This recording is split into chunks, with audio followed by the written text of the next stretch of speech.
Hello, and welcome to another episode of Oh So Curious. Hopefully, you had a great Thanksgiving if you're American. If not, then, whatever. Avatar The Way of Water, Guardians of the Galaxy Holiday Special, Andor Episode 12 review, which is the season finale. And then we'll, after all of those things, talk about Glass Onion. If you saw the thumbnail for this, you probably know we have some things to say about that. And then The Fabelmans, which we also have some really good things to say about. That made it sound like we have good things to say about Glass Onion, which we probably don't. We don't. But there you go. With that in mind, we have lots to get through. You can tell there's 5 things right there, but that's not it. We actually have even more than that.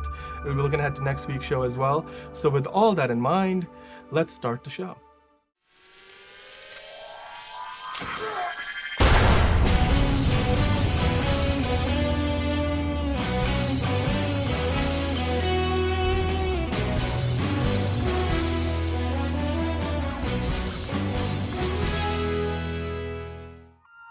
Welcome to another episode of Oh So Curious. It was Thanksgiving. Mine was pretty good. Had a good Thanksgiving. Angelina, welcome to the show. How was your Thanksgiving?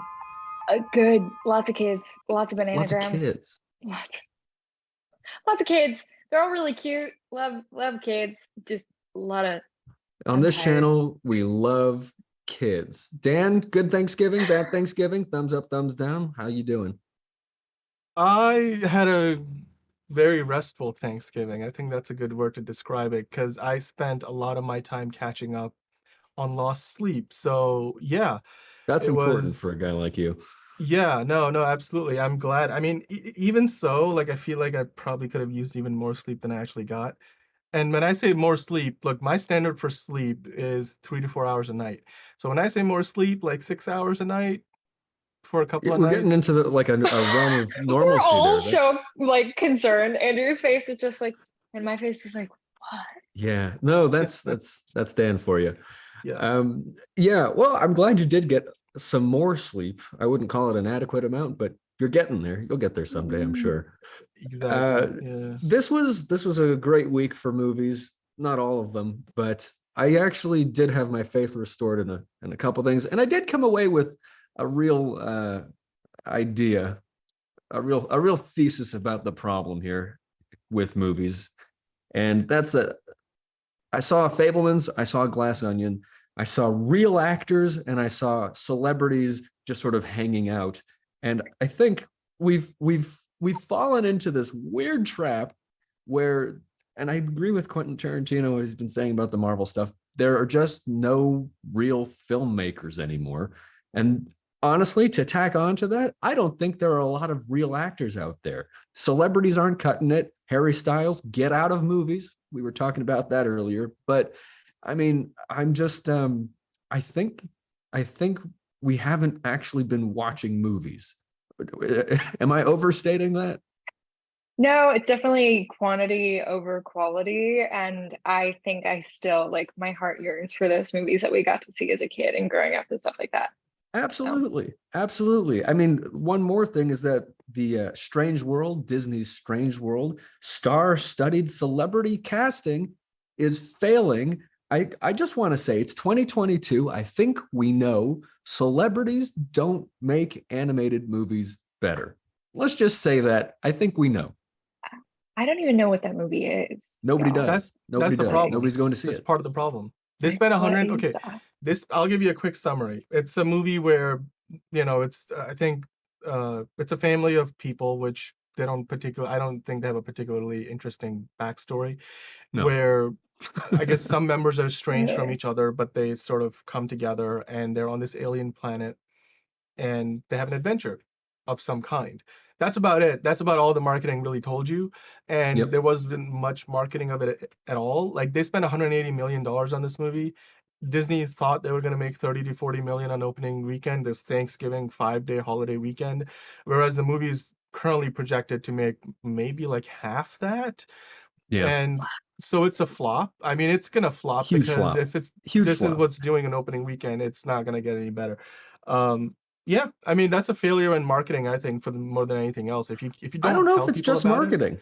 I don't know if it's Well, just marketing, because I mean, there's been backlash about thematically and like what it tackles in the movie. There's been just a lack of interest in that stuff generally. Disney's had a bad track record this year.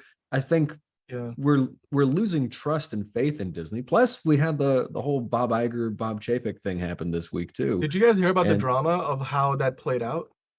no, No, what's but going people on? are like rooting for it. People are so happy. Everybody was happy that Bob Iger came back. Yeah. But Yeah. okay, so the day that they fired Bob Chapek, obviously the big thing was with immediate effect.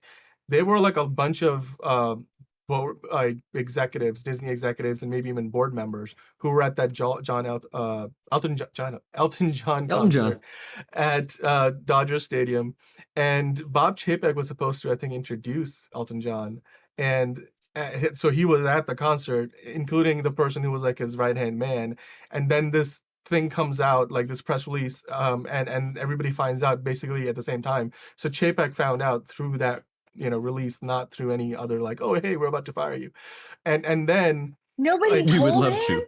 yeah, and then most Disney employees learned from Bob Iger's email saying, "Hey, y'all, I'm back."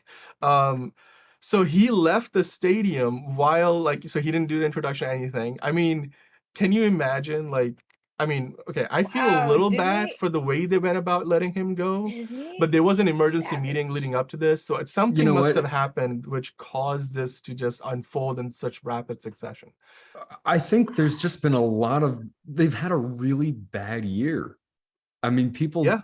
the Disney name has kind of been tarnished this year. Didn't they kind of push out Bob Iger to start with, though? Wasn't he kind of No, like he pushed out? retired. He Did he? retired, and he chose Bob Chapek to take over in his stead. That was his selection, Oh, and the board went with it. I mean, and now you have, because Bob Iger was the chairman of the board and he was the CEO, so he was the guy in every which yeah. way. Now he's actually, he's not on the board anymore. He's not the chairman of the board. He's back as a CEO for only a couple of years. So he's basically coming in to transition the company and pick out a new successor who is actually going to be good this time.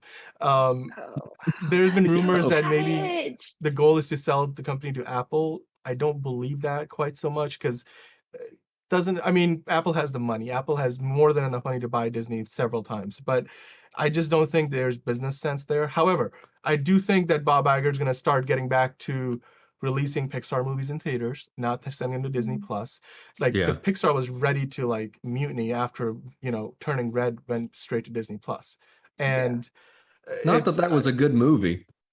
no, it wasn't. I mean, not there's been reports that it was Bob Chapek who basically mandated that stick to TV shows for Star Wars and don't do movies. So for all these movies that we hear that are in development and nothing has a People are happy announced with date. Andor. Andor was great, but I'm Yeah. like, Star Wars belongs on the big screen. Can we get a few? I mean, if you can do Andor on TV, you can do something like a Rogue One in the theaters. So I really hope that they get We'll back see. to what their Disney was doing before the pandemic, which is when Bob Iger basically left. So if you look at the number of movies they put out this year, they put out like 3 or 4, where Disney like a year or 2 years ago was putting out like 6, 7, 8 or more.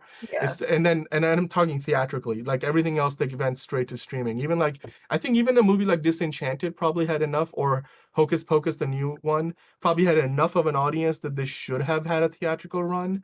So I do Yeah. think that there's those kinds of decisions that Bob Chapek was making. I mean, he was hated by the parks people anyway. So everybody at Disney Yeah. is super happy that he's gone. My friends that are like rooting for the other one to take back over. I don't know names, people names. But Iger. Bob Iger. Yeah, to have Yes. him take back over, they're all park people. Like Yeah. all big park, like Disney heads, Yep. love it, love it, love it, live Disney till you die kind of people. And they're just like, They hate Chapek. Yeah. Chapek, whatever. Because he was in charge of the parks division before he became the CEO of Disney. So people hated what he would do for like Disney parks, all the decisions he would make. They at one point wanted to move all the Imagineers down to Florida from where they are in California. So that was like, these are people like whose families are gonna have to move across the country, and like they've been working for Disney for so long, But everything also, like what is that. the point of that? I guess because they have a much more. I mean, they basically run a city, like a literal city in Florida. So Yeah. like they have their space. Well, Disney Um, World, yeah, is I Epcot. mean, insane. It's Like like I the whole grew up city. with Disney World, Yeah. and it's Um, crazy. One thing I will say though, like, look, Bob Iger, like, for example, Bob Iger bought Pixar, he bought Marvel, he bought Lucasfilm. Like, he bought those, like, so he understands the value of those divisions. So I do believe that, he's not going to do a lot of what Bob Chapek was willing to do because, I mean, and the other thing, he's also dismantling the middle management that Bob Chapek put in place, including all the people like that were then, because, Kevin Feige well, who runs Star Wars? Catherine, no, not Catherine. It's Kathy, the producer anyway, whatever. All the Asking the wrong studio guy. head, huh?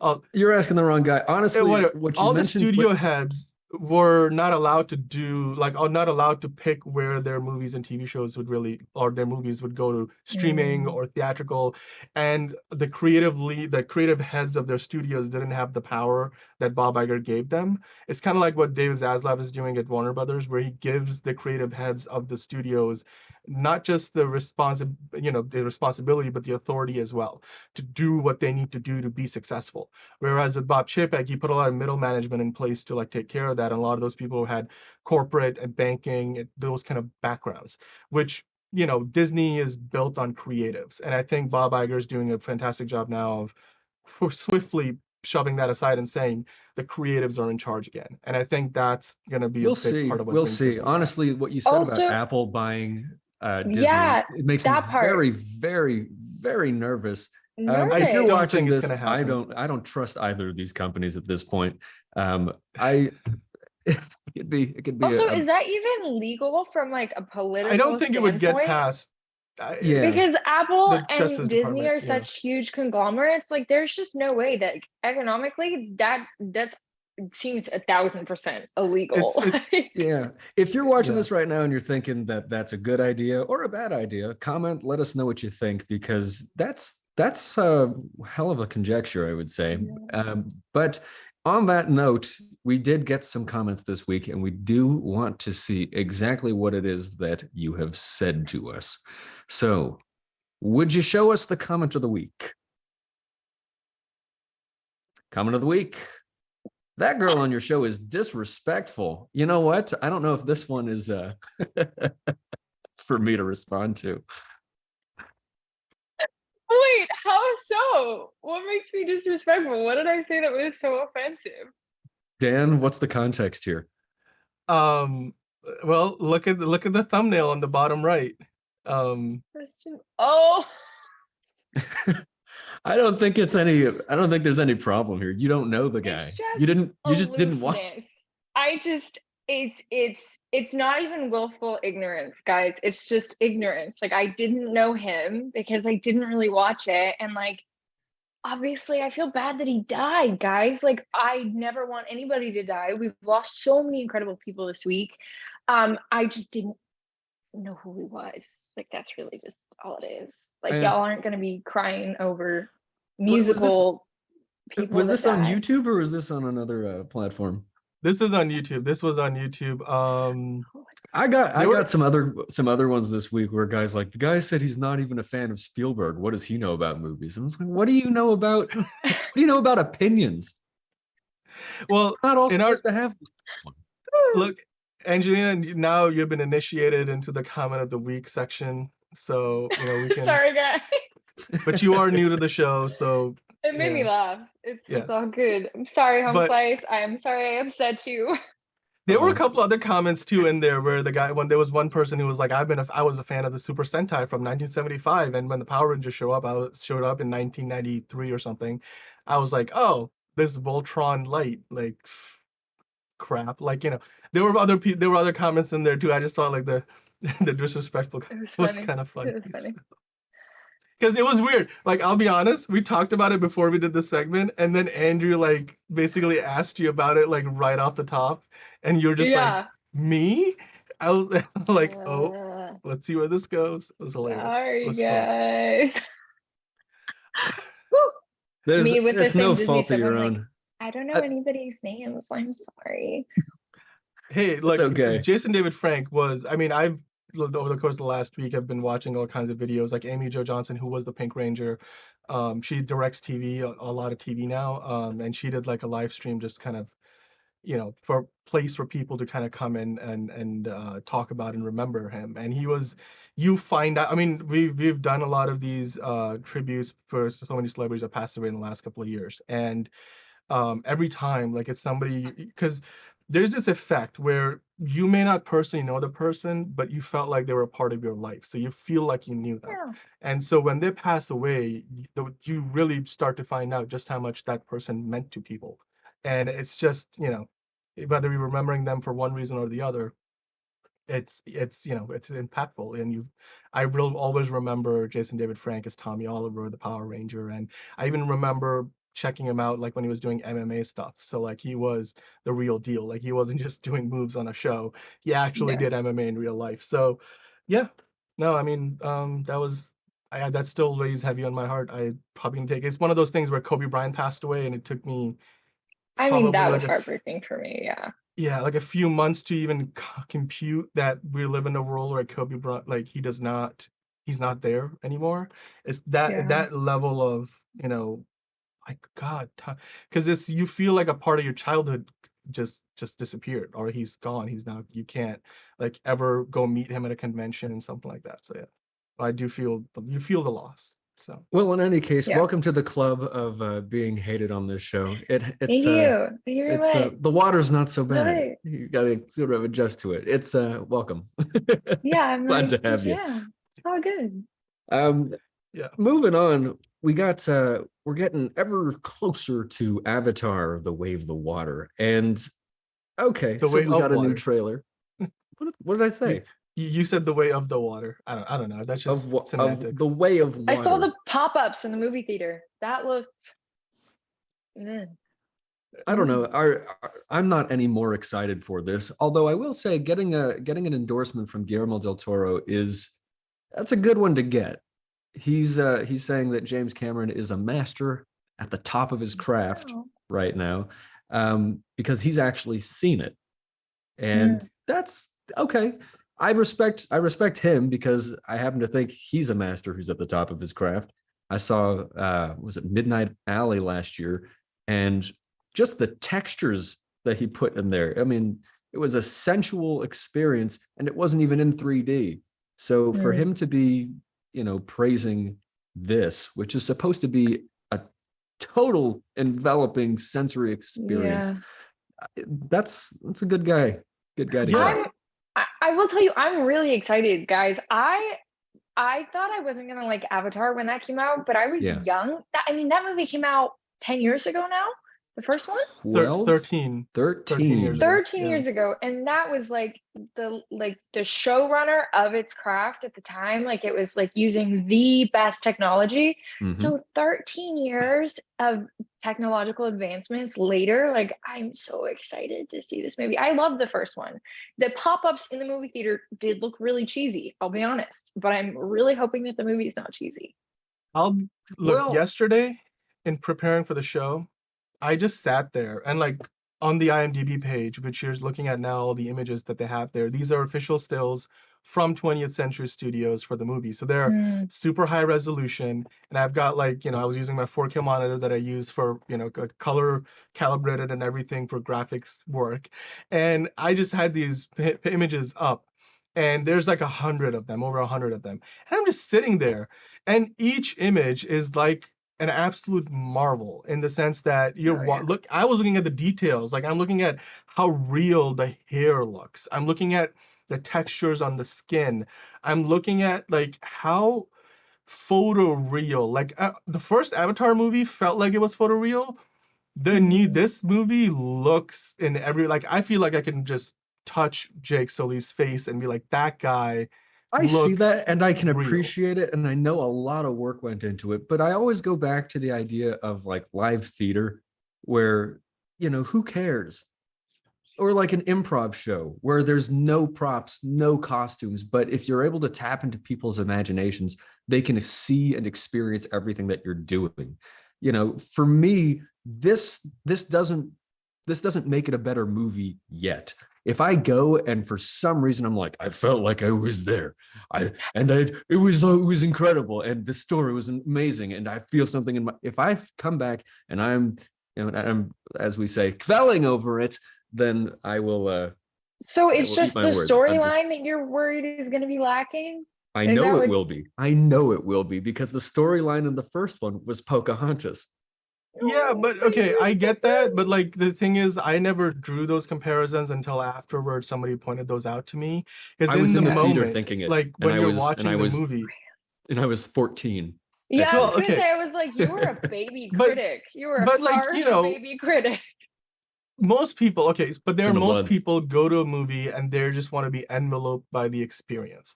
And I think on that level, the first Avatar delivered in spades. And I do believe that this one, at least, I mean, look, the final trailer came out, just reacting to that trailer alone, they still are not really telling us what really is the story. And it just feels like you're going to have some level of repetition from what the first story, the original movie story was. Same idea, bigger scale, different kind of an ecosystem. They're more next to the water, like the way of water, like all that stuff. And you get a new, like, not a new species of Na'vi, but like a new race of Na'vi. You look at this image here on the screen right now. You have Jake and Neytiri on the right, and you look at the shade of blue that their skin is. And they And got you look at the shade of tattoos. blue on these other new characters, and the female character I know is played by Kate Winslet. And at this point in the movie, she's not pregnant, but you can see in other shots later that she is pregnant. So I don't know, like, the time over the course of which this spans. Like, is it a few days or a few months or years? I don't know what drives like the family out of the jungle where they won in the last movie. Maybe the humans came back and like finally kicked them out, so now they have to go seek shelter with this new clan. But you know, this just, it looks like a visual marvel, and most people are going to go there for that. And to me, that alone drove the first movie to 2.89 billion. It's the highest grossing movie of all time. And like it just, the re-release in China made $58 million. And China this week also announced that they're going to let this movie release in China. Whereas a lot of the big Hollywood movies, like the Marvel films, even like the DC film, like Black Adam, a lot of those big movies have not played in China recently. Avatar, The Way of Water will play in China. And the kind of story this tells, where like capitalist humans coming in to take down, you know, the indigenous people and take over the lands and their resources, that kind of story will play so well in China because like they love that over there, like the Communist Party and everything. But also the Chinese audiences love spectacle. And this movie is nothing if not spectacle. So I can't wait, because You know, I am you very can say that curious how again. much money this movie is going to make. You know, is it going to be anywhere close to what the original did? That's my question. Yeah, well, let us know what you think if you're watching this, and if you really do believe that it's nothing if not spectacle. I would describe it as, I'm gonna give it a chance. I mean, maybe you guys will too. I don't know if I'm gonna go see it twice though. I'll probably see it once. Why would you pay for it twice? Maybe, yeah, I don't know. Maybe I'll just file it under a business expense, like, and probably. Sure. I don't really like watching movies twice, and if I do, there's like time in between them. There's got to be a reason. Yeah. There's got to be a reason. But let us know. Let us know. Up next, we are going to talk about this Guardians of the Galaxy special. I didn't see it, but Dan, you did, and I don't know. I think Marvel's a joke at this point. I have some good things to say. Okay, well, it's a Marvel special presentation, and I think they might have struck gold with this format. So let's take a look. Okay, so I'm gonna tell you guys all about Guardians of the Galaxy, the holiday special, which can I just say, James Gunn has done a lot of good things. I mean, the first Guardians of the Galaxy movie is, to me, an all-time, you know, maybe a top 5 Marvel movie. And Guardians of the Galaxy 2, Volume 2, you know, is a little bit iffy, like up and down, you know, more uneven. But holy damn, the Guardians of the Galaxy holiday special, it is literally probably the best thing from Marvel that I've seen all year long. Maybe right next to, or maybe I'll put a couple of Miss Marvel episodes above it, maybe. But it is, in my opinion, it is overall a better product than what we got from Guardians of the Galaxy Volume 2. It is super entertaining. Look, here's the thing. It kind of plays out like a Showtime movie, so, like a made-for-TV thing, and you might not be able to get past some of those elements, like, maybe Groot just doesn't look the same because it feels more like somebody wearing a costume than a CGI character.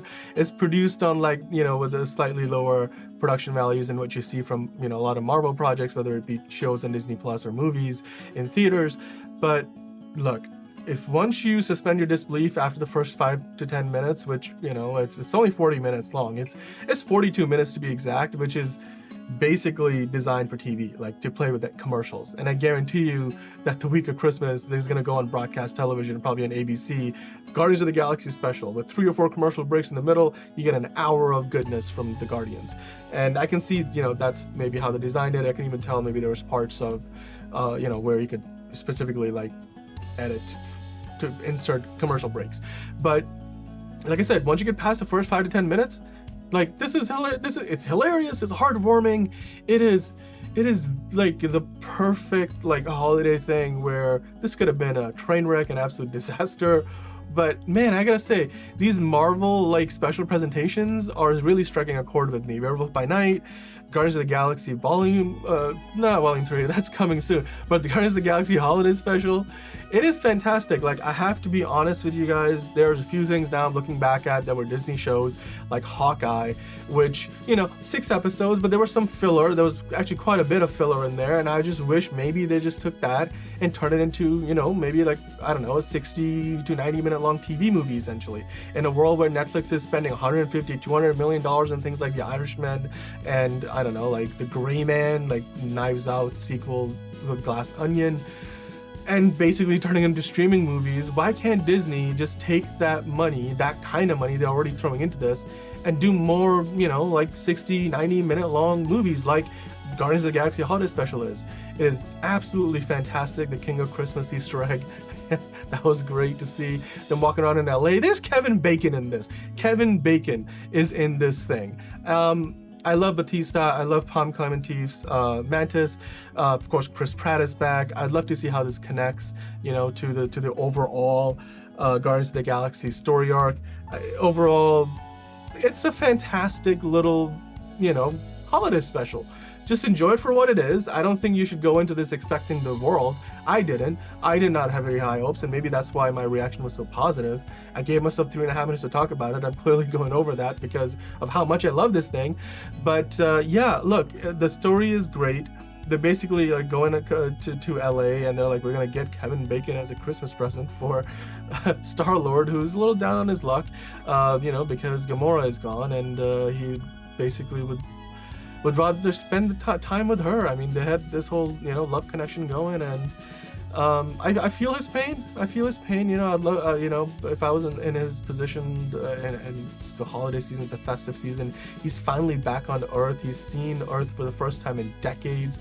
He's probably gotten more David Hasselhoff than he can, possibly handle in the last few years since Avengers Infinity War and Endgame. So, Star-Lord back on Earth was something I always wanted to see more of, like him interacting with the culture that he idolizes so much. It is a heartwarming, like I keep saying, it's a heartwarming, it's fantastic. It is built and looks and plays and feels and talks and walks like a Showtime movie, but that's not always a bad thing. There's plenty of good Showtime movies. I'm sure everybody has something they liked at one point in time. So yeah, go ahead, watch this. It's on Disney Plus.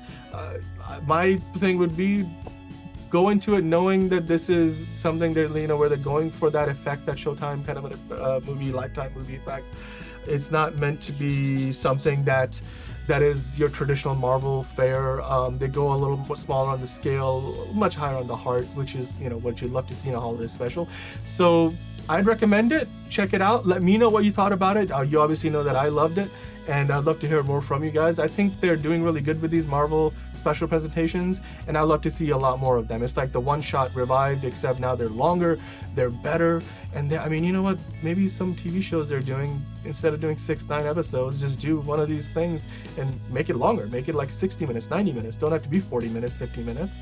But yeah, Guardians of the Galaxy Holiday Special. It's just too bad that James Gunn is over at DC now, but I guess, hey, good for the DC fans. I mean, I'm a DC fan. I'd love to see what he comes up over there.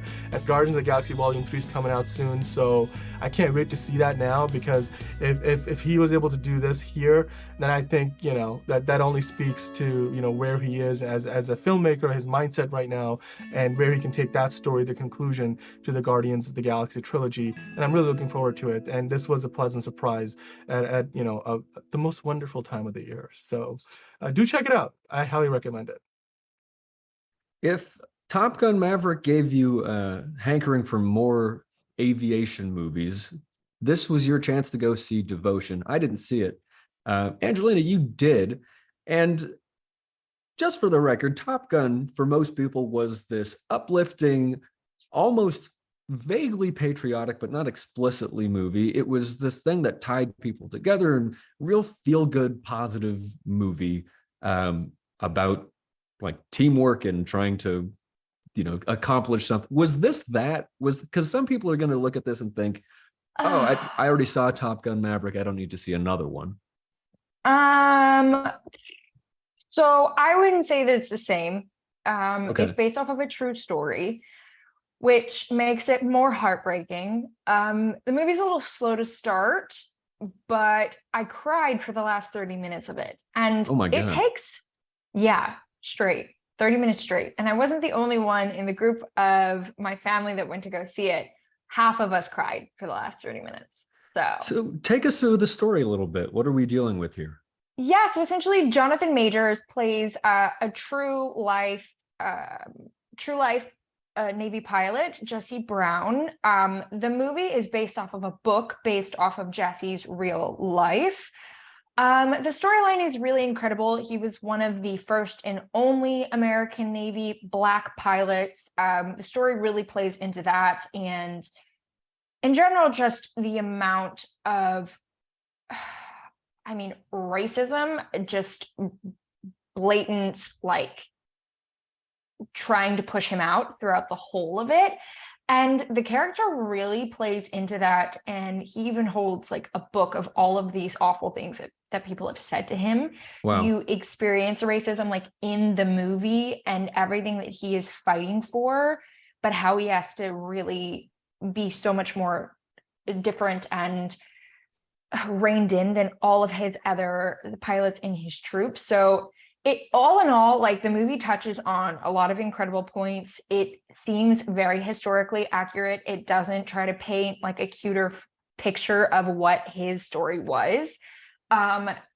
Comparing it to the real story, it does romanticize it a little bit more, but all in all, it's pretty spot on. It reminds me a little bit of what happened with the Marilyn Monroe movie earlier this year, Blonde, which we said was not a literal biography of her life, but there was some hearsay. There was a novel written about those rumors. And then the movie was this dramatic adaptation of that. Was this, you think, that far afield? No, this is actually, and I did some research about it too, it's pretty spot on, other than like two specific areas in which like those things didn't happen. One of them in which is like in the movie, Jesse Brown meets Elizabeth Taylor, but in real life, they're actually at the same casino together. And he does experience a situation in which the French bartender will not serve him because he's Black. But it's apparently in the movie, he left and they went to this other like cute romantic little French bar. Yeah. But in real life, I guess there was like an actual physical confrontation inside of the casino, which they skipped over. But there was like a confrontation at the bar in which some like white American sailors start a fight with the troop. Aside, So, it's good to see that they actually covered that, yeah. and gave it an authentic representation of what that experience was like. What other themes? I mean, why would anybody want to go see this if they didn't want to cry I for would 30 minutes? say that if I would have known I was going to cry for 30 minutes, I wouldn't have gone to see it. I'll be honest. In general, I would say that it is wildly patriotic. It is talking about a war that has been essentially forgotten, and therefore the heroes of that war have been essentially forgotten. It speaks to a storyline in which is incredibly relevant. There were so many African Americans that served in the US naval force and just the American military overall that have essentially been forgotten about and not spoken of. And so I think this story is incredible in the sense that it really highlights that, and it doesn't downplay the situation, but it also allows a real life hero to sort of be remembered in a way that I think is really important. Those wonderful. I mean, it's always great to remind people what kind of sacrifices people make to go to war, to celebrate those stories of everybody who volunteers to do that. And back then, when that was a real statement to make, especially as a Black American, to say, I'm fully invested in the well-being of my country, and that's often a way that some of them gained respect and made friends among the other soldiers. So wonderful to see that. Some of these shots are beautiful. In terms of just the visual spectacle, like this looks like it had a lot to offer. Overall, the filming was beautiful. I would say the shots are beautiful. Biggest issue I had with this is that I feel like they knew that the storyline was bulletproof, and so they just went hog wild on the casting, which was not really good. What problems did you have there? So I think Glenn Powell and Jonathan Majors were a good fit. They, in general, Jonathan Majors, I think even maybe he chose to do that as a character sort of defining situation, but he didn't connect well with anybody on screen.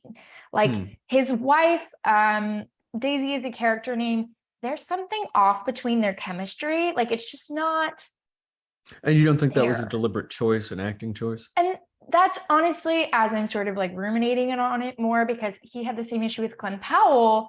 I'm like, maybe it was a character choice. Yeah. But I don't know. I think it also could be a casting thing. Like sometimes it's hard to break that stuff down because there's plenty of bad directors. There's some people, we never see the cuts that, the takes that make it onto the cutting room floor. And if other choices might have been made, or sometimes you direct actors differently so that they have different objectives into the scene and they don't even know. And so we're trying to capture that dissonance. But and I think my biggest issue too is just like the names they put in the movie for what reason. Like their characters did not add to the story whatsoever. Names like we have Darren Kazgasov, I guess is his last name. I don't even remember his last, I can't say it, but I haven't seen him on anything since Secret Life of an American Teenager, which I'm pretty sure ended when I was like 14, 13. Okay. Yeah. We're talking like 13 years. He looks great, but I don't know why he was in this movie. Like his pilot attitude of his character was just like, what the hell? Like, why are you here? Joe Jonas is in this movie. I don't know if they allowed him to be in the movie because they wanted him to write a song, or he demanded to write a song for the movie album as a part of being cast. Like, I don't know why they were in this movie. Like, I feel like they put so much emphasis on these names, but I don't know why they were there. Like I said before, I think names are a real problem with, they think it's a marketing solution. And at the end of the day, they have something that is not a quality performance. And But then on top of that, I feel like they should have actually just spent more money on marketing, because the movie storyline is incredible. And if I hadn't have seen this movie, I would have never known about Jesse Brown. sure. Well, talking about the marketing budget and just the numbers in general, Dan, what are we looking at here in terms of the reception, the costs? Yeah, I was just looking at the Rotten Tomato score, which I have up on the screen. It doesn't have a ton of reviews. It's got like 76 reviews right now from critics, and it's like over 250 for the audience, and the audiences love it. I mean, Angelina, you said you cried toward the end of the movie, which you know can unless it was like, oh my God, why did I come to see this movie? Bad cry. Unless it's that, I can only imagine that's a good reaction. So it's yeah, it's a heartbreaking movie that speaks to like a really incredible story, and someone who gave his life for his country because he knew that that was the only thing he ever wanted to do. It's really incredible.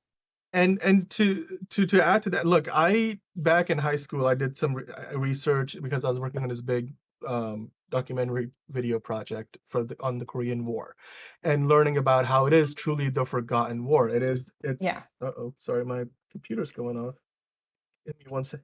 But basically, to me, the thing that I learned was, it was people coming from the Vietnam War, like the veterans were treated pretty badly because of the political like ramifications of how the war played out and why it began and all that jazz. But for the Korean War, it was even worse. Like you have people who just were forgotten about. And not to mention, if you're just talking about veterans in general, I mean, if you're an African American veteran, you probably took the worst of it. So to me, like a movie like this tells a story of not only a forgotten war, but the forgotten hero of a forgotten war. And regardless of whether you're patriotic or not, it's a good human story. Am I allowed to give away the ending a little bit or no? Absolutely. I mean, it is a spoiler review. Okay. Yeah, I'm like, sorry, guys. Also, it's history. So what goes into that, exactly what you're saying, Daniel, is that Jesse Brown was never brought home. Like he crashed.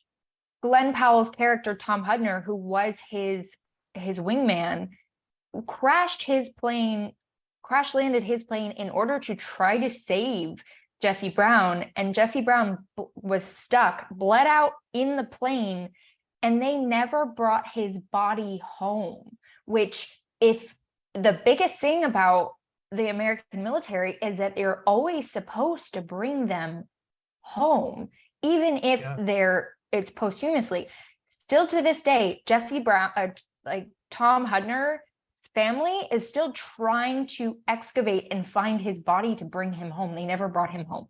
And those efforts were only restarted in 2013, which is insane. That is hard. That, like you said, that is absolutely heartbreaking, because that's just not cool. I mean, for lack of a better word, it makes me emotional talking about it now. It was so sad. Like, it was so heartbreaking. But as far as the character arcs, like, I think Glenn Powell and Jonathan Majors both did a great job. Jonathan Majors is definitely the lead character up until Jesse Brown dies, which is about 70% through the movie, which is earlier than I anticipated, right? Like, I was just like, sure, wait, he's dead? He just died. And so that was shocking for me, but they played it so, I mean, the movie it's a good movie. It's really sad. It sounds like of like some of the smaller characters is not good.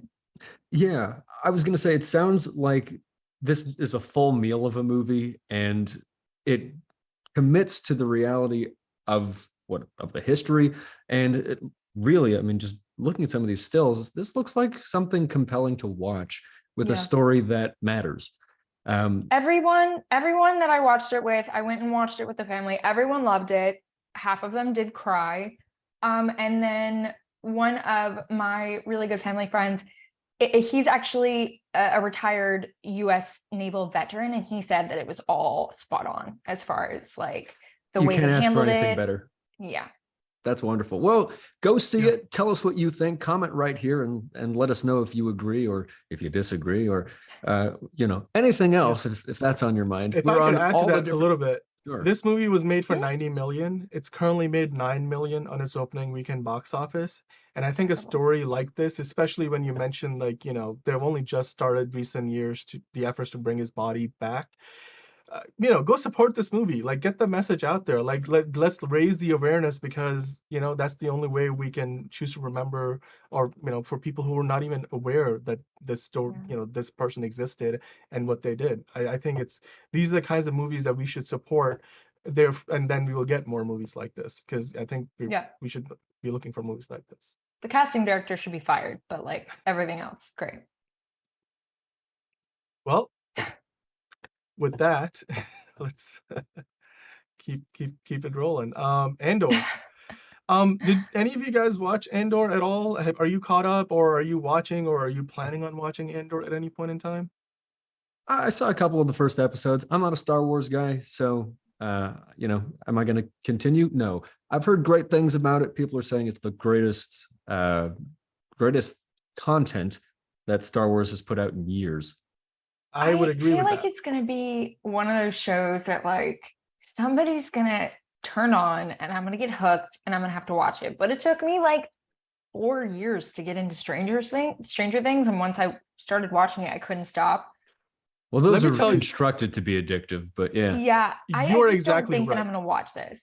This is a show that I watched 5 episodes in a row. Then I went back and watched 2 more. I have 5 more to go, and I'm gonna be getting all of those episodes done, because then I had to talk with Mags about what I thought about the season as a whole. But I already knew at that point by episode 7, this is the best Star Wars anything ever. And this week the finale took place. I mean, we got another season coming. It's probably going to take a couple of years to get here. So get your, you know, Andor filled now, because it's going to be 2 years before you get any more of it. And Mags, you know, reviewed the finale. Why so long? It's the filming. They're just takes too long. Filming. They're only just starting to film it, and it takes a lot of. This is a VFX heavy show, as you can imagine. Star Wars. A lot of post. Okay. Well, let's see what you had to say. What game is this? No game. Andor, episode 12, the finale. We're finally here. That's how finales are meant to be done. Truly, truly, truly epic. One of the best finales to a series I have ever witnessed. So many emotions, so many things to talk about. Let's dive right into it. So the opening credits, every time they start, there's just so much emotion in the score. Nicholas Bertau is one of the best composers out there right now, one of the most promising guys in the industry, and his score has been great throughout the whole series, but in this episode particularly, it was just something else. If you haven't heard any of his work, make sure to check him out. He's really, really, really good at what he does. Everyone's back at Ferrix, as I predicted. We have Cyril there, we have Luthen, we have Deirdre, we have Andor. Everyone's at Ferrix, even B2 made an appearance, and I found it very interesting how we're back in Ferrix. So we started at Ferrix and the whole series took full circle to go back right where they started. They saved so much time and so much probably money on just going back to where everything started. There was no time wasted on introductions, the new characters, new planets. So what series managed to capture, and it's most specifically in this episode, is how sinister, how evil the Empire actually is. So, you know, back in the older Star Wars, yeah, they're the bad guys, but there was something very childish, almost like cartoony. I don't even know if that's a word, like, correct me if I'm wrong. Cartoony about the stormtroopers and the officers. They were evil, but not that evil. Whereas this episode really managed to capture the terror of the Empire, core of the officer who was undercover. I was just thinking, like, he looks so obvious. Like, he could have at least tried to blend in slightly, but, you know, the hat and the way he carries himself, like, he wasn't doing a good job at, you know, being undercover. The episode starts with this immense tension at Ferrix. It's like, it's so palpable, you can really feel it. like everyone's preparing for Marva's funeral, and of course everyone knows that Andor's probably going to make an appearance. The stakes are very high, and I really enjoyed feeling that tension, this sort of build up towards Marva's funeral. So we get to hear Nemik's manifesto once again, about freedom and the rebellion and what it actually is, and that's when I realized what they're doing in this episode. They cut very deep into your emotions, and they just keep twisting the knife. Like at that stage I was fully emotional and just really feeling the pain and the struggle and rebellion and everything they must sacrifice in order to do it, and everything felt very epic, very emotional, but it still managed to stay on the side of not being cheesy or pretentious or just like, oh, this is a bit cringy. It's not cringy at all. It actually talked about some real relatable stuff but a lot of places, a lot of people actually feel the emotions that Nemik describes in his manifesto. Yeah, it's universal truths that we were taught and reminded of. It was very beautiful. So Dedra wants Andor alive. So there was a Krieger kind of massacre. We didn't get to see it, which was okay. I thought that would have been a waste of space and time for us to kind of see that. So that was absolutely fine. She's being told like she needs access. If she wants to have a conversation, she needs to capture our access, which obviously is our Stellan Skarsgård, aka Luthen. I find it very interesting because Luthen wants Andor dead. Dedra, the Empire, right? She wants him alive. And once again, we're here with this juxtaposition of good versus evil, bad guys versus good guys. Who actually is good, who's actually bad in this equation? If we think in those terms that killing someone is probably one of the worst things you can do to a human being, Dedra is less of an evil in this equation. It's actually rebellion. It's Luthen who's playing with the dark forces. I loved how the anvil represented the start of the series, and here it kind of represented the great finale. Again, going back to this idea of the full circle. In a way, we've been given a glimpse in episode 1 where the series finale is going to take place. So something that represented in episode 1 like a start of something. It was done in the same way for the finale. The anvil represented the start of the end, as well as Marva's funeral and all the events that were set in motion. The funeral itself, perfectly choreographed. I really enjoyed how the music and the rhythm perfectly mirrored the tension and also the editing between all different fractions in the scene, and editing was just so on point, perfectly captured the anticipation of what's about to come. Like you didn't know what to expect at that point. Obviously Andor had the high ground. He was always observing everything. He got a very clear picture of what's happening. The high ground, low ground, yeah.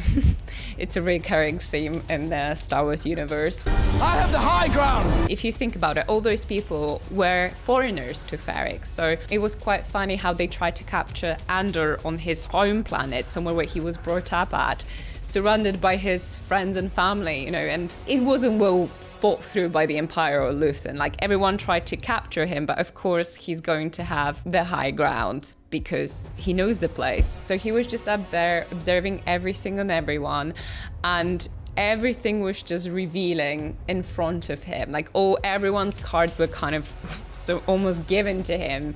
So there was no surprise element. Forget about it. There was no chance for him to be... It's a trap!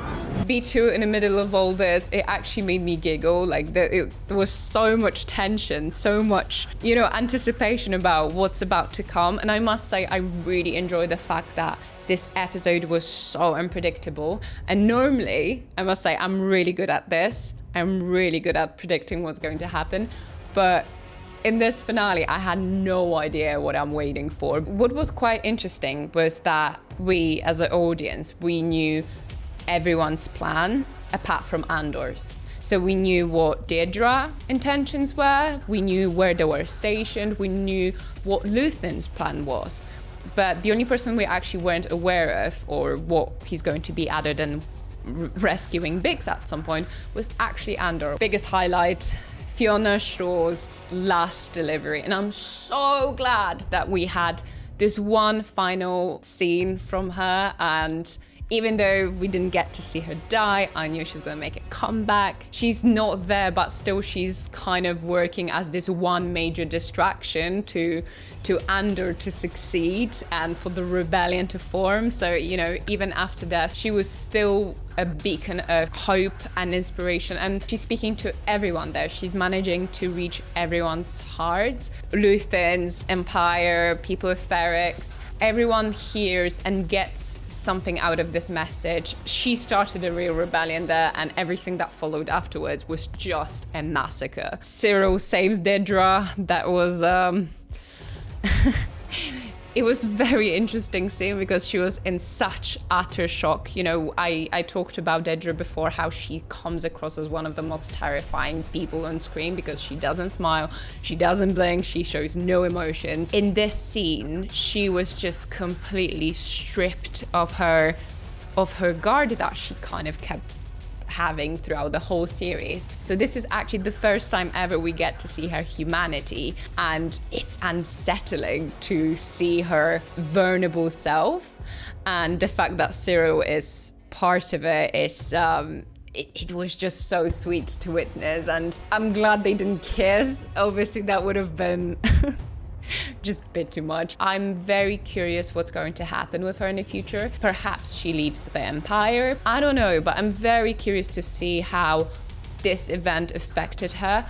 I really hope the creators won't let it go unnoticed. I really hope they're not just gonna make her come back to, you know, the usual self, the evil Dedra. I hope she's going to be more of a human. I'm very looking forward to seeing her trajectory. This episode wasn't focused on Mon Mothma at all, which was absolutely fine. There was enough happening in Ferrex, and we have seen enough of Mon to know what she's dealing with. That's why we didn't have to waste the time with that. She's confronting Perrin about his gambling. Then her daughter meets future husband. It's fine. I didn't need to see more than that. So Cassian helps Bix and his friends to escape, says goodbye to B2, which is quite touchy. Then of course, he faces Luthen and he's offering him his life. He's ready to die. Of course, we know Andor doesn't get to die till Rogue One. What I think happens in that scene is that Andor, by offering his life to Luthen, shows the ultimate sacrifice he's ready to put for the rebellion. And obviously, the cherry on top, we finally get to see what prisoners of Narkina 5 have been building this whole time. This epic shot of the Death Star, it was something else. So wow, I am really happy I stayed throughout the end credits. So make sure to wait till the end credits, because there is actually a little bonus sequence for you to watch, and it's so good. Needless to say, I am massively anticipating the season 2. I'll be reviewing the whole series with Dan next week, so make sure to check this out. Let me know in the comments what other interpretations or what other things you actually got out of episode. There was so much to get out from there. Yeah, may the force be with you. Thank you, Andor. Thank you, guys. Thanks for watching, and bye. All right. Well, I went to go see Glass Onion, and look at that. We have a Chiron that actually matches what I think. An utter waste of money. It really was. I went to go see this. I took my mom. She wanted to go see it because she liked Knives Out. And it was like, I don't know. I think Daniel Craig is a talented actor, and he's a clown essentially in this. And everybody else in this movie, just worthless performances. I just, even Edward Norton, who I love, and this movie was just a waste of his talent. So much of this is just a big, it's an ostentatious show of how much money they spent on this thing and the names that they could get. And what you're left with is a really bad, long season of a miniseries edited into one long movie. It's too long. It's not a good mystery. A good mystery will like allow you to try and solve it yourself. But all they do is they withhold information, and then you get to the end. So it's like you basically have to be, you just have to be strung along. It is horrible. My first question, did you like the original Knives Out? I wasn't crazy about it, but it was better than this. Okay, but your initial reaction to the first Knives Out? You know, I like the mission of it. I like the idea of it. And I think that might be the thing that a lot of people feel with these things, is that they like the idea of basically a game of Clue with your favorite celebrities. Yeah. That markets itself. People will be into that. I don't think the execution is good. I think they spent way too much on hair, makeup, wardrobe, location, and other special effects. The script is just full of name dropping, and there's a bunch of these puzzle scenes and all this, like, and it's the whole thing really just exists to make people feel intelligent, even though it's a really dumb movie. Even in the movie, maybe they're aware of this because Daniel Craig calls out Ed Norton's character for having not orchestrated anything. He just pays for everybody to make him have this appearance of an Elon Musk type guy. And it's just, he says it's not clever. It's actually just really, really dumb. And I go, great. That's how I feel about this movie. Wait, Ed Norton said that about his own character in the Daniel movie? Craig says that about Ed Norton's character. Isn't there like this line in the movie where Daniel Craig's character says something like, it's dangerous to confuse just saying it's dangerous to confuse speaking without thinking with speaking the truth, something like that, right? Where it's the idea of these are like superficial characters who really, it doesn't feel like this is a movie that lives up, like, at least based on what you're saying, to the original, which the original had. There were a lot of stereotypical characters in there, and it was to a certain degree the kind of movie where you just bring in people and they're there to play a role in a piece of a puzzle. But as long as the main character, like in this case Daniel Craig, does well, you're fine. But once I mean, I guess, but you still need a strong mystery, right? Like, if it's not a good mystery, there wasn't one. All you have is a question, which is who kills this person, and it's not a mystery. It's just this person kills that person, and it's actually, I mean, it's just revealing more of the plot as opposed to giving you clues and actually discovering something. Basically, you just have to sort of sit there and not think for the whole time, which is the opposite of what a mystery movie should do. Because I feel like in the first one, I definitely, although I do think, and obviously that the first Knives Out made Ana de Armas famous very quickly overnight. I think she was definitely the main character, I would argue, in the last movie, and she definitely made that movie. But even in that movie, I do feel like I was kind of like, wait, I actually don't know who did it, and like, this man is, like, he's here, like, he's actually alive, like, I'm so confused. Like, it was good. And you look at, honestly, you look at all the glass sculptures and like just the island that they filmed it on, and it's just another one of those things where it's like, okay, another movie where a bunch of actors got to take a vacation and hang out together. Great. Glad I could pay for it. So on top of that, it takes place in 2020. And they do all this. The opening scene, Catherine Hahn opens her door for a delivery man. He's got a mask, and she goes, fuck, whoops, sorry. And it's like, she's not wearing a mask, and she's poking fun at that. But all of this is counter to really the ideas that people had in those years. They go to this dock where they get basically vaccinated in the throat with a gun. And it's just like, so you're good for the rest of the movie. You don't have to even think about it. It's like, why even put it in 2020 in that case?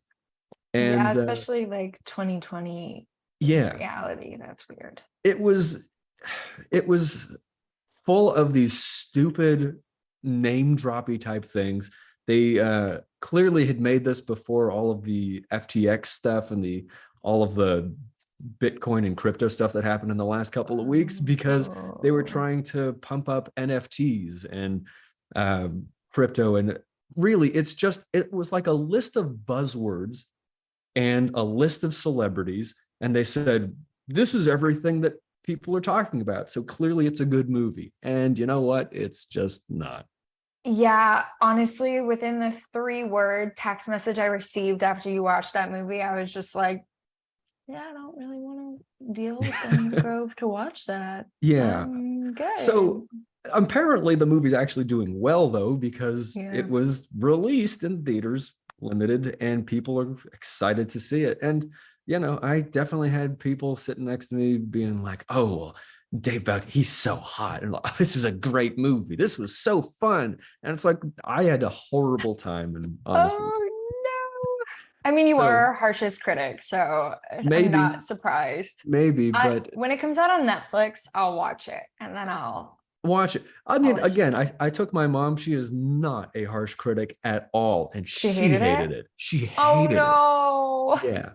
Fell asleep. Some people walked out. And again, this is why we can't trust box office numbers, is because people walked out of the movie. Oh yeah. Really? And once you buy the ticket, they've got your money.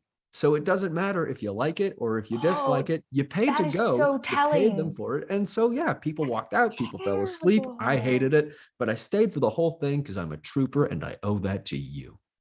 I have never fallen asleep. Well, I'm sure we talked about this pre-show, but I had a weird experience because I bought my tickets online, went to the theater in AMC near me, which is like my usual go-to. And then I walk in, it's the last showing of the day. I walked in like 10, 15 minutes after the showtime because they show you a half an hour of trailer. So I like to like skip that.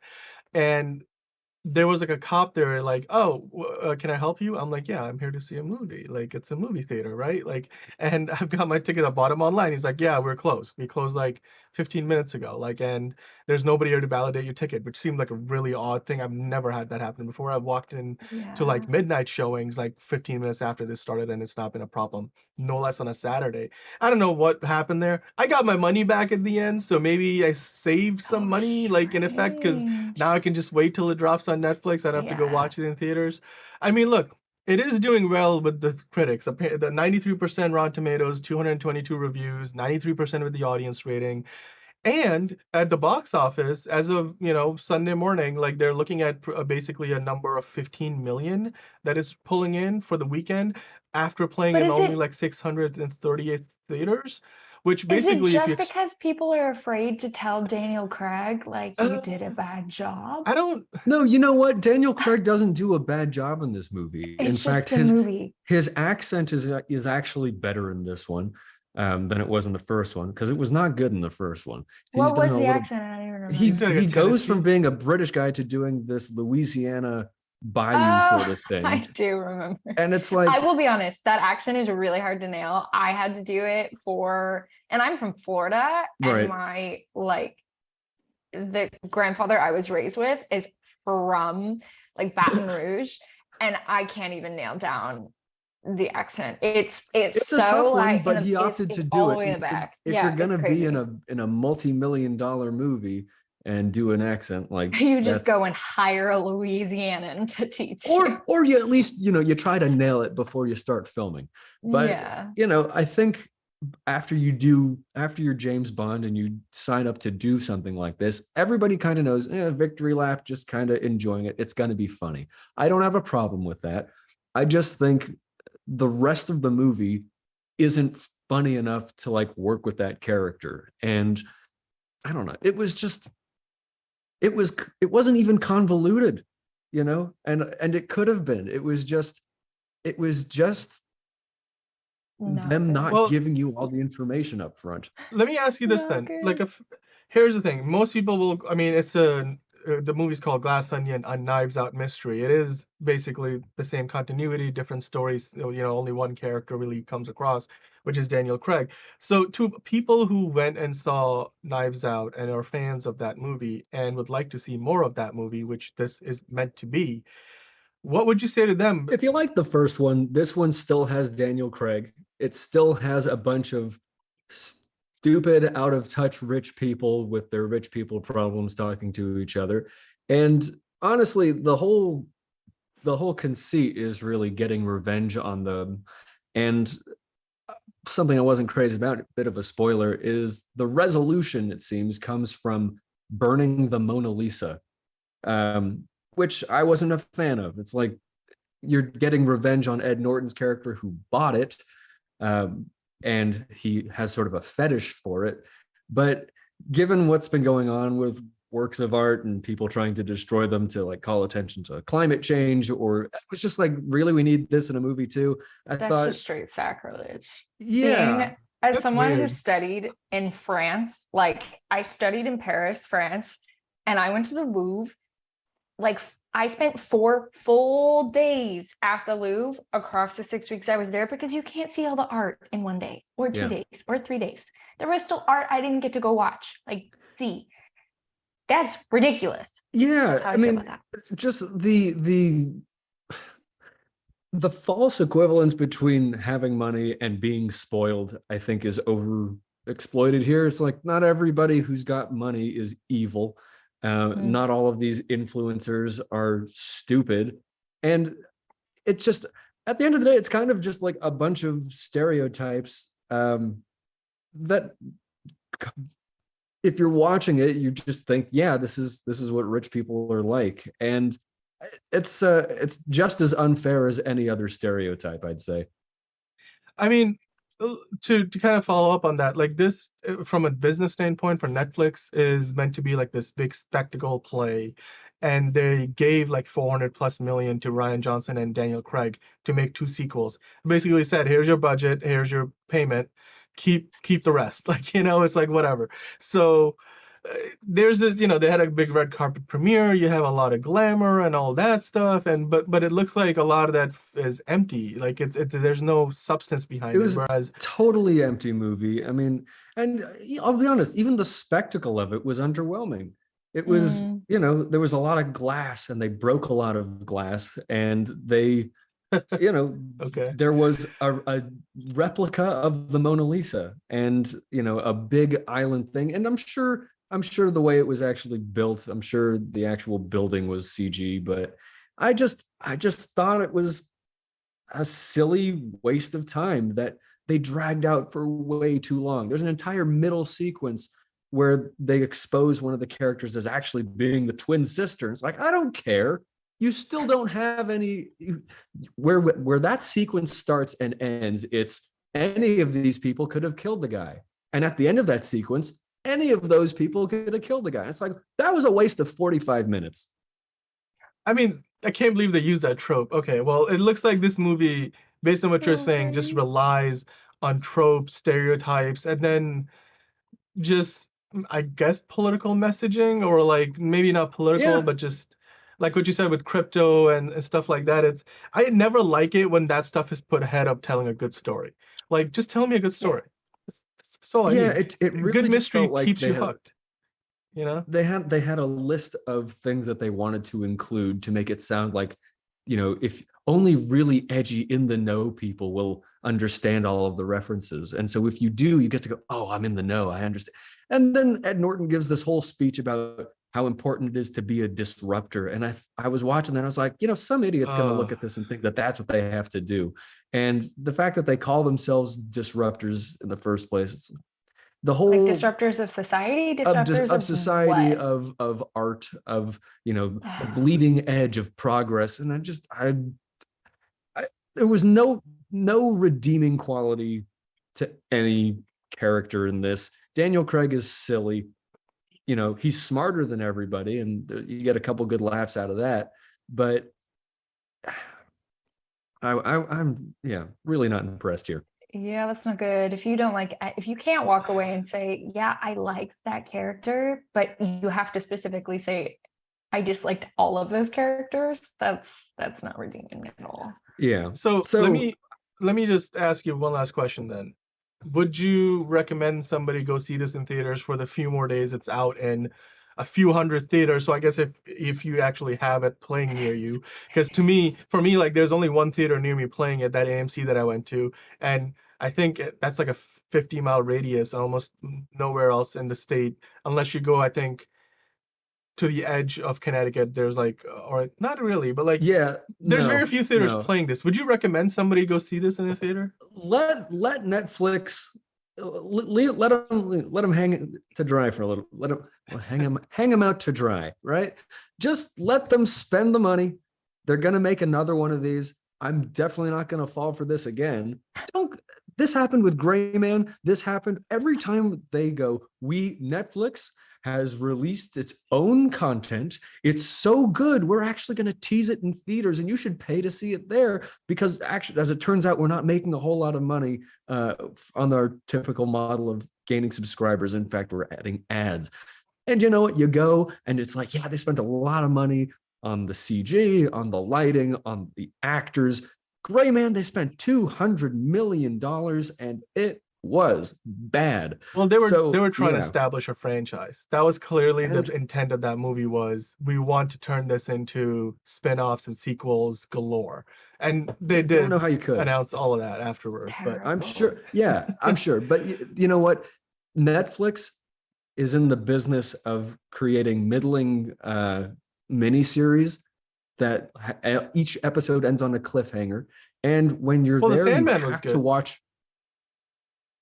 The Sandman was really good, and Stranger Things. I mean, but they're like exceptions to the rule. Stranger Things I haven't got seen better. Sandman. Stranger Things, I actually think it's one of the best shows I've seen in a long time. The last season was good. The last season, the was latest, good. I think the season before the newest worthless. one was a little lackluster. I liked the first couple of seasons. Then season 3 was a little Season 4. But what I'm saying here is maybe I think it was a big transition season. This movie, this series of movies could be a mini series, but what they did is it's like when you've been watching Netflix for too long. I got that Netflix fatigue feeling in this movie. I was like, this feels like 4 episodes of something I'm not crazy about.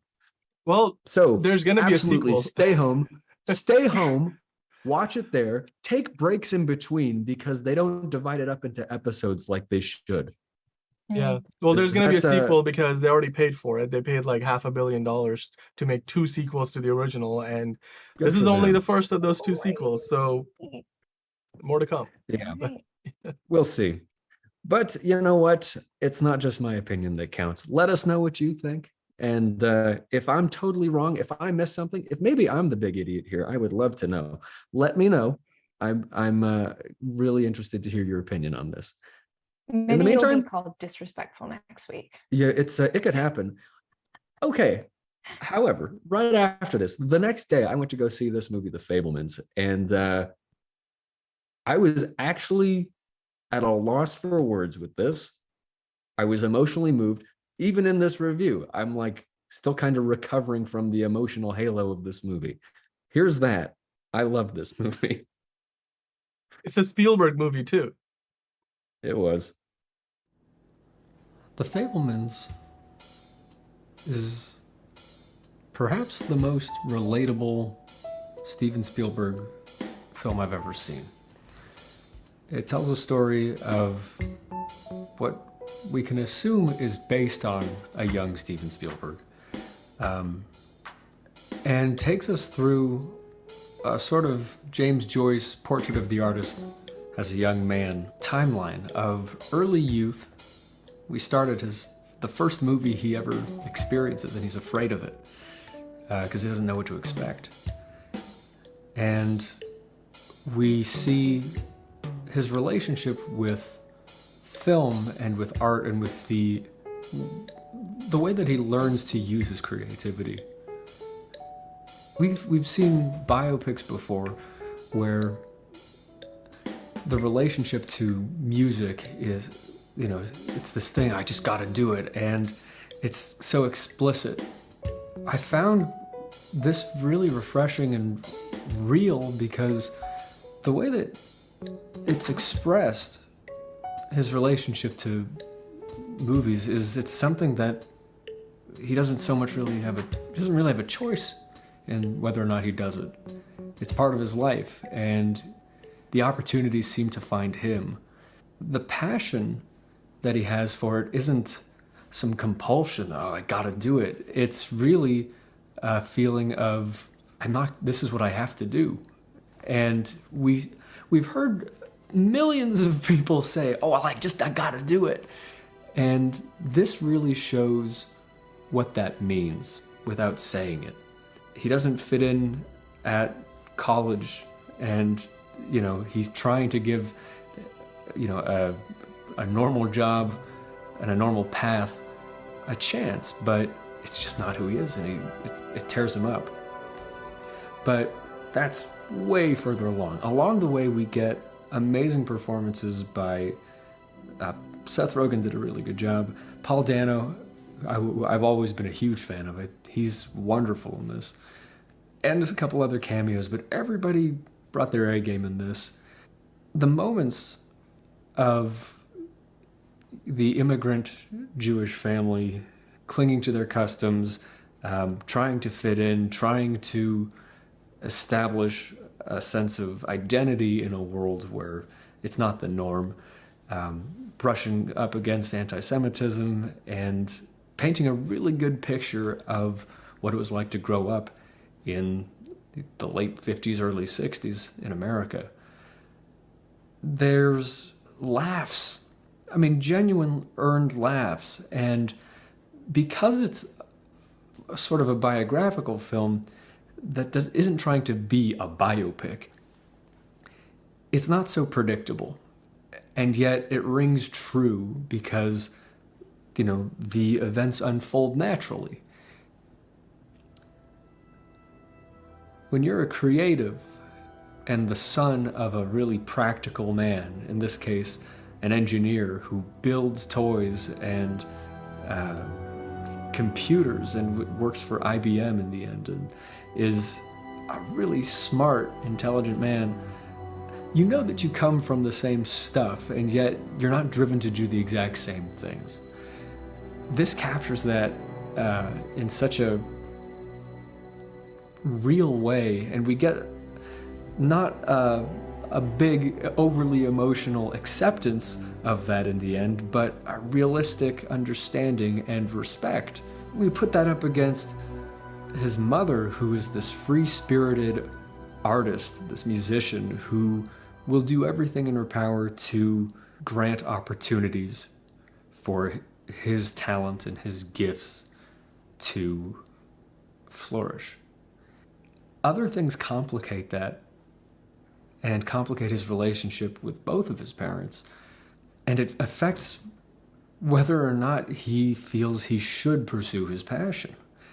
And for any creative person watching this who's been through the journey of self-acceptance, the realization of what it is that you do, this is a very real commentary on what it means to take those steps. And we finish up with some really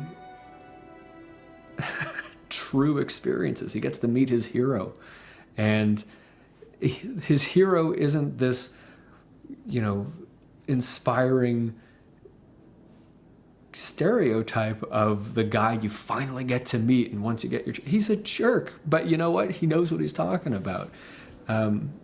It's a fun cameo, and I won't spoil it for you because it's a really good, quick, poignant cameo. Good use of it. The movie itself has a lot of great self-awareness because it's Spielberg commenting on his own techniques and things that he discovered in his youth, stuff that maybe pointed towards techniques he would use in films later on. And it's such an honest look at what goes into his process. That was really interesting. In other biopics, we don't necessarily see the creative process or the thinking that goes into how they come up with concepts. But he gives away a couple tricks, and I gotta say, he doesn't tell you everything. He really does a great job of communicating the story by showing you. It's, step one, lesson one of storytelling is show don't tell, and he's really mastered his craft here. Other Spielberg movies I've found, they really spoon feed you, and everything hits exactly as it's supposed to. And I've begrudged him for that because I go, it just feels like a movie. Here, there was so much truth in what he was saying. I could really see why the man's a master. He's even able to put humor into shots. Just the shot, not the line, not the situation, but just he's mastered every aspect of filmmaking enough to tell a really compelling story with characters that feel authentic, situations that can only be true. And yet, I really appreciate that he didn't go and just say, this is Spielberg's autobiography. It's nice that we got some distance from it, that he did turn it into a work of fiction, because then we're not so concerned with whether or not every single thing is true. And so it's sophisticated in that it's not trying to deliver the biopic. It's just a good story. And it is inspirational, but not in a hackneyed way, not in a rote or predictable way. It's just a good slice of life through a couple different periods in this kid's life as he finds himself and as he deals with not overly ridiculous tragedies, but the types of tragedies that occur in a young person's life. The death of a grandmother, the trials of his parents' marriage, being an older sibling. And for him, dealing with anti-Semitism as he goes into school and changing schools and trying to fit in and figuring out where he does fit in the world. It's almost as if the camera was put into his hands, the passion was there from before birth. I mean, it's like he really was meant to do all of these things, but not in this majestical, magic, unbelievable way. It's really just, it felt like life. And so, I gotta say, I was blown away. I love this movie, and it touched me. It made me laugh. I don't know. It just rang true. Being a big fan of Paul Dano, I also have to say there was a particular scene where they're driving to California from Arizona, and he's in the car, and his wife runs out to sort of sulk on the hillside, which brought me back to the first time I ever really enjoyed one of his performances, which was in Little Miss Sunshine, where his dad pulls over with the whole family in the car, and he runs over to the hillside when he learns he can't be a pilot because he's colorblind. And sort of a full circle moment for Paul Dano, where he's coming into his own as an adult, as an actor who can play these more adult roles, and he nailed it. I don't want to spoil this because it was really a unique ride, a poignant movie, and a good experience. It made almost every other thing I've seen in the last couple of weeks feel like a total waste of film. This is one that will stick with you after you watch it, whether it makes you laugh or cry or walk out in somber thought and deep contemplation. So I can't recommend it highly enough. I thought this was a great movie. You should go see it. Well, that about wraps it up for this episode of Oh So Curious. Thanks for making it this far into the show. Glad that you have liked and subscribed. Oh, you didn't? Well, make sure you do, because that's important. And next week, we got some more Bollywood virgin content for you, because we know you're a little kinky and you love to see us get all Bollywood virgined over here. This week, you're calling this DDLJ, the weekly must-see. What are we in for this week, Dan? Yeah, it's I would call it the acronym of the name. It stands for Dilwale Dulhania Le Jayenge, which basically, I guess that translates to what he said. yeah. that. It translates to the lovers will take their bride away or whatever. That's a very crude translation. Honestly, it's a very crude translation. It's basically a movie. It's like I would say it's the closest thing to Romeo and Juliet that you might have seen from Bollywood. Was this made in the 80s? Is that Shah Rukh Khan? Yep. That's a much younger Shah Rukh Khan. This is from the 90s. This is a much older movie than what I think we've been watching recently. We've been watching movies from the 2000s. This was mid to late 90s.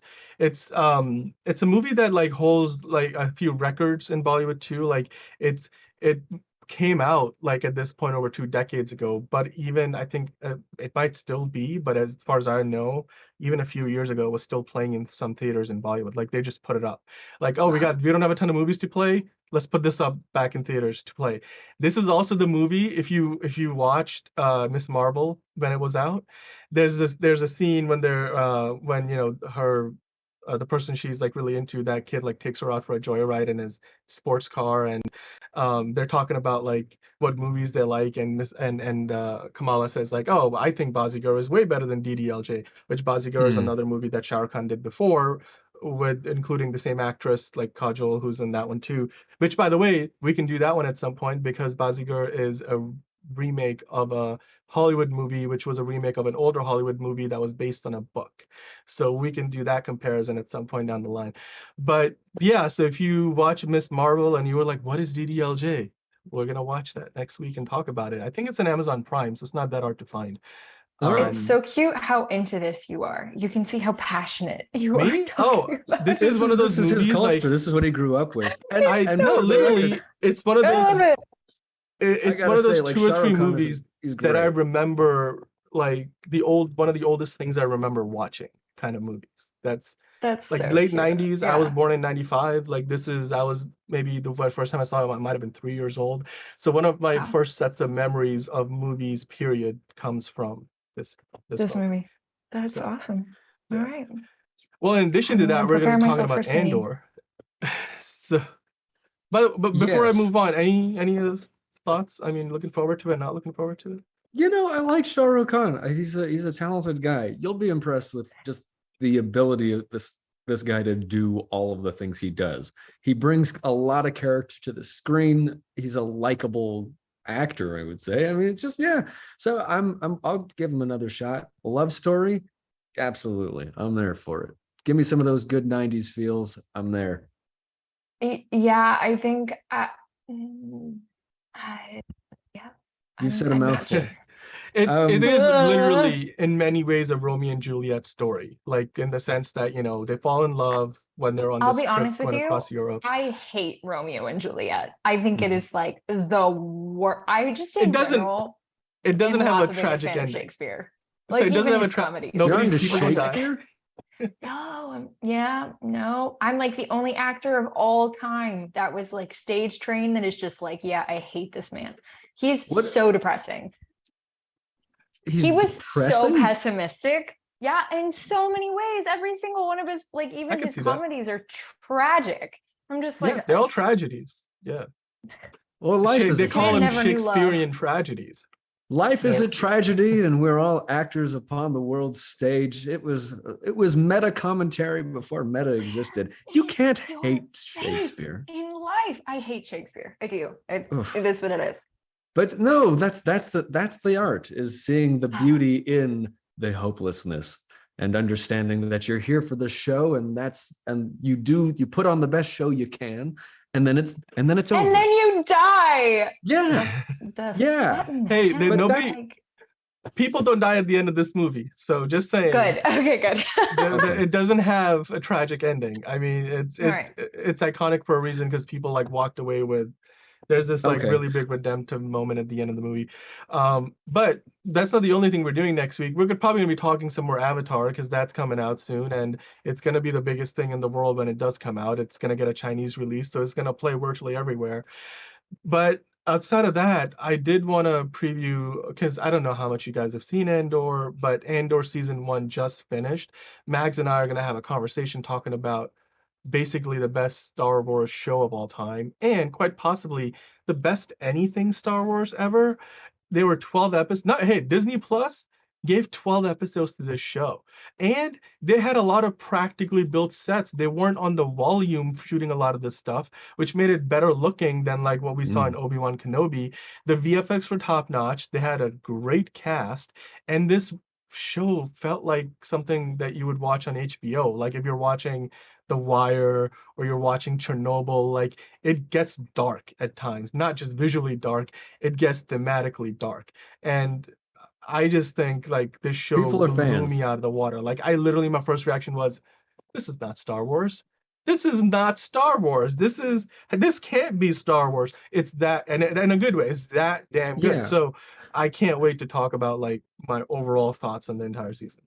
Yeah, well, I mean, that's going to be a packed show. It's certainly, I mean, with the hype of both Avatar and Andor, and of obviously revisiting a classic like DDLJ, there's going to be a lot to see. Make sure you join us, catch up with us, catch up on Andor, maybe see what we're watching with Bollywood Virgins, and tell us what you think. So in the meantime, make sure you catch up on Andor so you know what we're talking about. Watch DDLJ, maybe we'll see, and join us next week on what will shortly be an excellent conversation about all things happening in entertainment.